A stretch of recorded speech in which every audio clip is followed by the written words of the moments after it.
Welcome to Aunty Lous Hour. In this podcast, I speak to the amazing Sam Marshall about all the work she's doing to reduce HIV stigma in the beauty industry. If you like this podcast, please like, comment, share, and subscribe. Thanks for watching. Hello to the lovely Sam Marshall. Hello, thanks so much for having me. Is it Sam or Samantha? Definitely Sam, only Samantha if I'm naughty. And actually, my best friend Mel calls me Samantha. That's the only person that's allowed. Right, okay. So, Sam, are you ready? Have you got your drink? You've got a coffee, tea? What are you drinking? I've got a coffee that my lovely partner's made me, and it's one of those ones on the stove, like a real posh, lovely coffee. Oh, lovely, lovely. Look, let's just get straight into it. I'm fascinated with you, absolutely fascinated with you, um, because you have a massive interest in the beauty industry, and you've also got an interest in HIV, and you also have an interest in the trans community, all my favorite subjects. But let's go back to the beginning. This kind of love and interest in the beauty industry, how did that come about? Like, when did all that start? What was your Oh, well, journey? so as a child, I had a private school education and I was a really high achiever. So if I hadn't have hated doing essays so much, I would definitely have gone on to go to university and do degrees, but I hated them. So as a kid, I used to do treatments on my gran. I used to do her feet in the B-day, which obviously is for feet. We all know it's really for feet. I used to make like face masks out of bananas and stick them on my mum. And I just always had this Ah, interest in beauty as a child. So yeah. then when I got to 16, I was at a school where I was bullied. I had quite a bad experience there.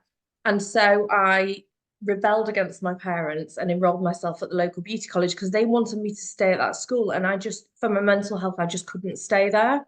Yeah, So I yeah. went into the BTEC National Diploma in Beauty Therapy at Chesterfield College. Oh, that's so cool. Yeah. So, it's really interesting, actually. That the journey that you took, and and as you were talking about, you love doing your grands, like fee and doing masks and stuff. What was popping into my mind is that was your way of showing love as well, and care and It nurturing. was. Oh, I've never Yeah. thought about it like that. Yeah. It was. Yeah, I've always been a really caring person. And I've got this, well, my sister says I always want to rescue people or help them, but I kind of want to, I just want to make everyone feel better and have a nicer time, I suppose. Yeah. And that's why I do some of the volunteering I do, because I just feel like this need to help people and care for them, but also sometimes I want to fix them and I have to try and stop myself from doing that. Yeah. So at a really young age, because children, like that kind of innocence of wanting to do something and probably seeing your nan's face. And even if she didn't say anything, the energy and the feeling that you probably felt from her at that young age made you think that, oh, this is something really nice that I can do. And it seems like you've carried it on. And so when I met you, I was really interested because you spoke about people living with HIV and stigmatization in the beauty industry. I thought, wow. And Yeah.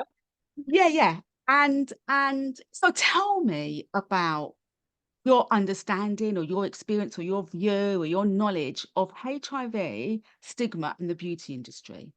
Okay, so I'm part of the LGBTQ plus community. So I have a lot of gay male friends. So there's a lot of people in my life that are living with HIV.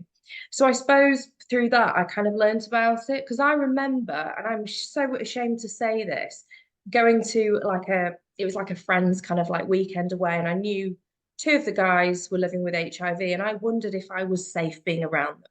And that was probably 15 years ago. And I'm really ashamed to say it, but I'm also really proud of my knowledge now and what I've done with that.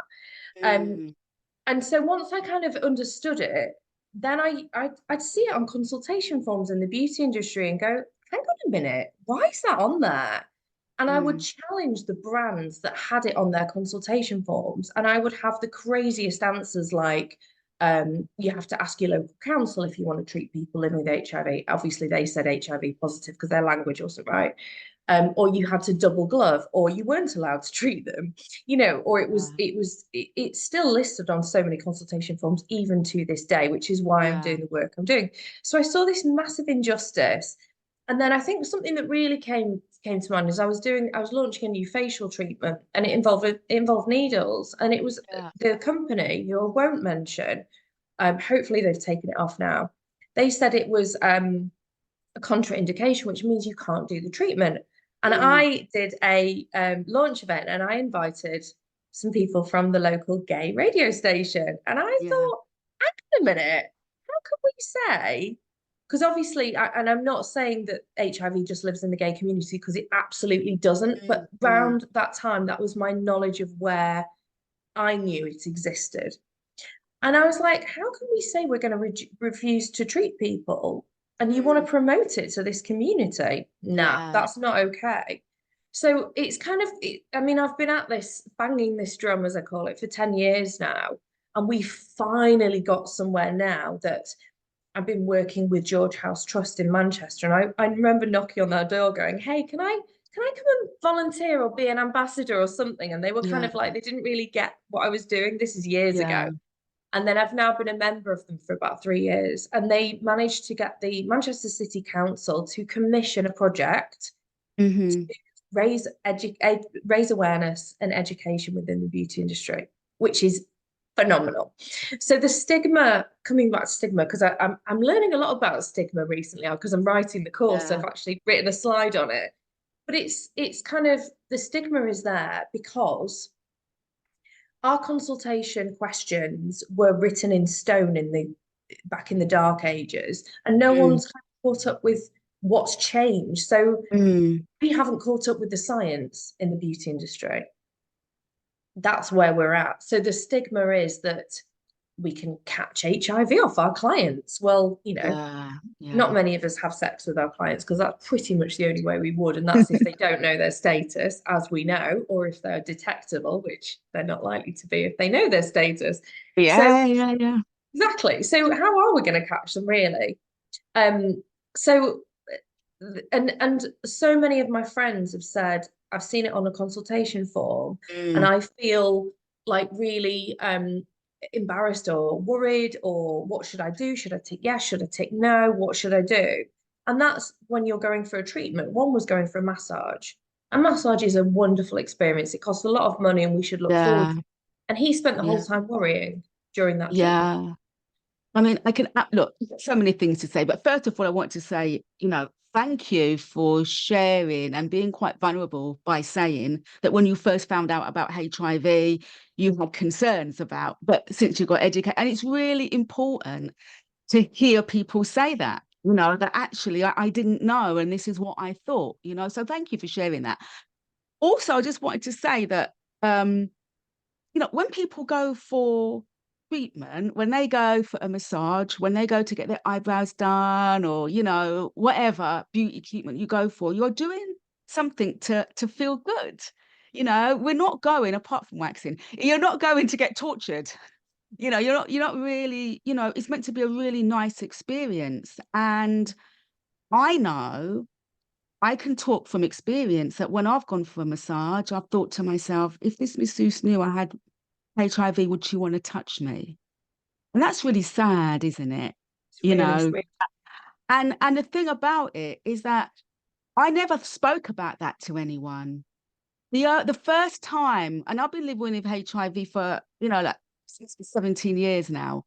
And the only time that I spoke about how I felt about living with HIV and accessing the beauty industry was when I met you just recently, and I found out about the work that you're doing. And then all these feelings came up of, yeah, that's how I felt when I went to get a massage, or went to get my eyebrows threaded, or went to get any treatment. I knew my status, and I knew, Sam, that I can't pass it on. You know, the beauty industry should be concerned about people who know their status. So Amen. the question should be, have you ever had a HIV test? Or have you had a Well, recent one? What's your yeah, status? But Yes. even then, it shouldn't matter because we should be following the most robust universal hygiene procedures. That it doesn't matter who's got what on our couch. We shouldn't have that Yeah. risk available to us. Yeah. And it's so important because I've not met anybody like you doing what you're doing. And I'm just really, and I'm sure there's so many people out here feeling so grateful, with the work that you're doing. I want to ask you about your interest within the transgender community. Yeah, sure. So obviously, as part of the community, I'm the L in the LGBTQ plus IA. Mm, If we have the other letters as well. So again, as part of that community, I get exposed to all the other letters, and one yeah, of them is T for transgender. Also, we've got yeah, Keep It Queer, and yeah, I started kind of, I think I volunteered actually at it was like a little kind of tea party thing. We did eyebrows there and stuff with yeah, an amazing guy called Paul from Born UK, yeah, who's based in Manchester. He does a lot of work with the community. So I suppose I've got him to thank actually for kind of exposing me to that community. Because I grew up in rural Derbyshire and we didn't have anyone except white cis het people there. That was all we had. And so I started working with this community. And what I didn't realize is that a trans person will risk assess going to your business. Now, when I go What's that? for a haircut, so they Say will that risk again? assess. So when we go for a haircut, well, you Yeah, hopefully you'll, unless you get asked about your status, there shouldn't be yeah, anything that you'll worry about too much. You won't yeah, worry about if you're going to get misgendered. You won't worry yeah. about if there's a bathroom you can use. Maybe if Oh, you're a trans guy, if there's a sanitary bin in that bathroom, if you're still having your cycle, you won't worry about if they're going to sit you in that chair and ask you your dead name, which is the name you were before you transitioned, or what you were given at birth. They will ask you if you're having the op, because everyone's obsessed with trans people's genitals mm, for some reason. We're not obsessed with cis people's genitals. And also, for anyone listening that doesn't know, cisgender is the opposite of transgender. So I'm yeah, cisgender. So what I was assigned at birth aligns with my gender identity. Um, and they worry about all these different things before having a lovely treatment. So I suppose it's stigma as well, maybe with that, yeah. and it's a lack of understanding. So then I kind of thought, oh, I need to create a safe space for these people. Again, crazy because Mm, everywhere should be mm, safe, but it isn't. So I suppose I talked about what I did. I added pronouns to my booking system. I use pronouns everywhere in my, and I'm so, when we came on this Zoom and I saw your pronouns, I'm cisgender and it made me feel instantly comfortable. yeah, yeah, So few people that are doing that. And how easy is that? Just to add your pronouns onto your Zoom name. yeah, yeah, It's yeah, such an yeah. easy step. Yeah. So then, and now I have tons of clients that are trans. I have loads of friends, and one of my best friends actually came out as trans. I think it was just before COVID hit. Mm, So he's actually educated me so much. I've got so much to thank him for, and he's the most incredible human. And I've got loads of mates that are trans as well. So I've got exposure to this wonderful community that really, really needs our help. They need us to be yeah, their allies. They need us to stand up when we hear transphobic comments. And in the beauty, absolutely. they need us to create a safer space. I call it safer Yeah. because nowhere's safe, but a safer space.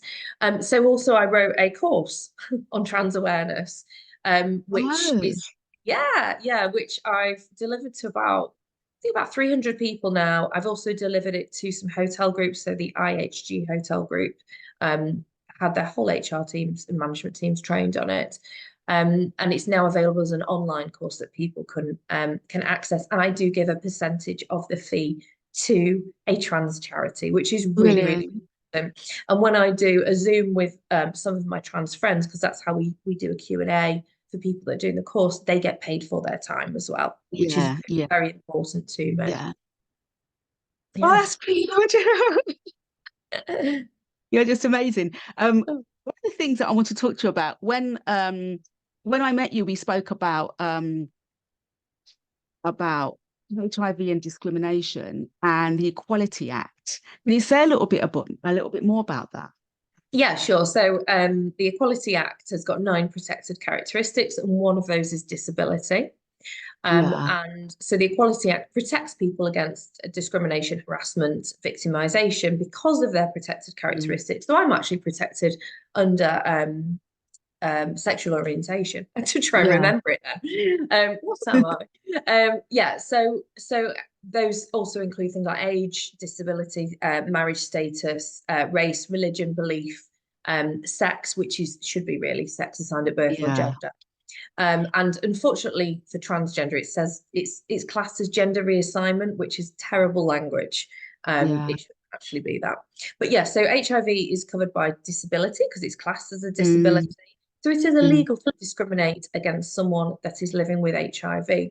And that means it is therefore illegal to refuse to treat someone in a hair, beauty, barbering, tattoo setting because of their status.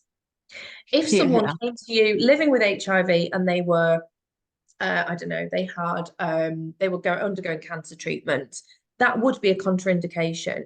But we're Yeah. not refusing the treatment because of their HIV status. We're refusing the treatment because of a different condition that they might have. You know, Yeah. maybe just had a skin peel and you want your eyebrows doing. You absolutely can't because of that, but not because of your HIV status. So it is illegal under the Equality Act.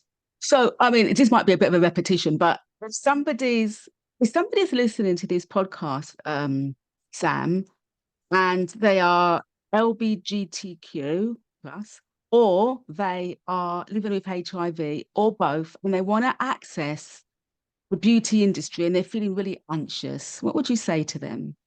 Yeah, so if they were, well, we'd love them to come and work in the beauty industry, first of all, because that tends to not happen so much because we don't have a safe space for them to work in. That's a whole nother Yeah. topic. But if they want to access it, what I would, well, the HIV training that I've just co-written, and I do this as charity work, we do not charge for it. It will be completely free to everyone in the industry that wants to do it, and they will get a shiny certificate because we love a certificate. So Yeah. what they can do is look for people that are HIV awareness trained, which will roll out over the next few months. And then they Ah, can also, so for it's generally, I find the trans community that struggle with safer spaces. I think us gays, as I call us, are quite accepted in most places, and most of us are in disguise like me.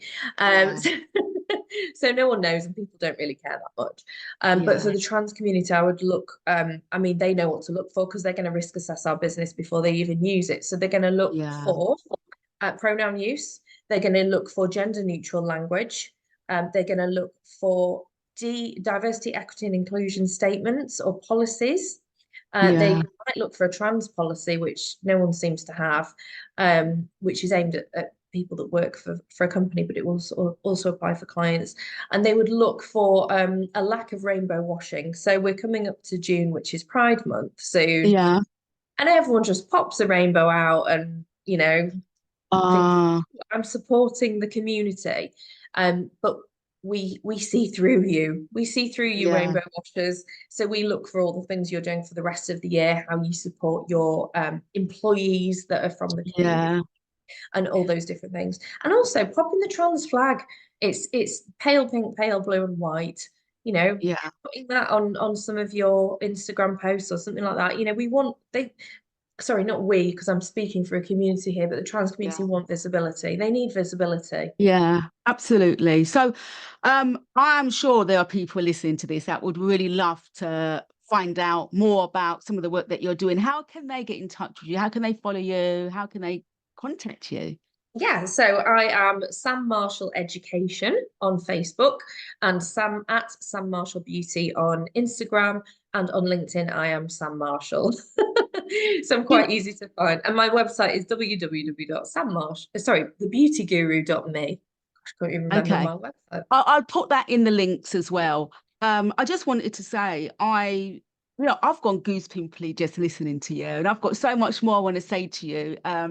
But stay on the line, and we'll have a little bit more of a chat. But thank you, thank you, thank you for all the work you're doing. I feel a little bit emotional actually because Oh, I've kind of left that not hidden. I didn't even realize it affected me so much because I just have to stress the point. I've been living with HIV and I walk to get massages or beauty treatment. It always goes through my mind, especially when I see the little tick box, what have you got? you know, and I feel awful, but then I walk out and I ignore it. But I know that that is still there with me. And I never knew it was still there until I met you and you started talking about the work that you're actively doing to educate people in the beauty industry. Thank you. You're amazing. Oh, thank you so much. Thanks for appreciating it. And you know, we're here for you. We got you. Thank you. Stay on the line, yeah?